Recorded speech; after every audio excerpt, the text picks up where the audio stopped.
Hi, I have another quick tip for you today. Don't have a lot of time because I wait till the last minute to get ready because I gotta play on my phone and check emails and Facebook and every social media outlet there is. So when you don't have a lot of time but you still want to look nice and made up, here's what I do.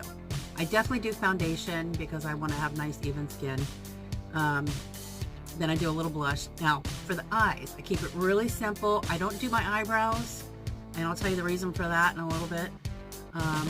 I just used, for eyeshadow, you don't even need eyeshadow, you could just do mascara. But I did a little bit of eyeshadow, but I used our contour, bronze, and highlight kit.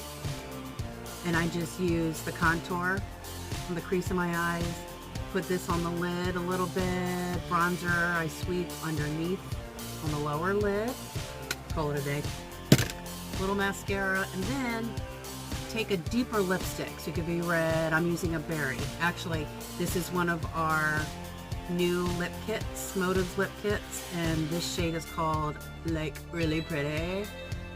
Seriously, it's called Like Really Pretty. I think it's my favorite out of the four. It's not too much. They look great on everybody. I'm fumbling my words because I'm trying to hurry up because I gotta go to work. All right, so put on that, be done with it. And the reason why I'm not doing eyebrows, and another reason why I wouldn't do a whole lot of fussing and fooling with your eyes, is because the glasses are going on. So those of you who wear glasses are lucky because you don't have to do up your eyes. All you gotta do is put on some nice, rich, deep lipstick and you're good to go. That's my tip for today.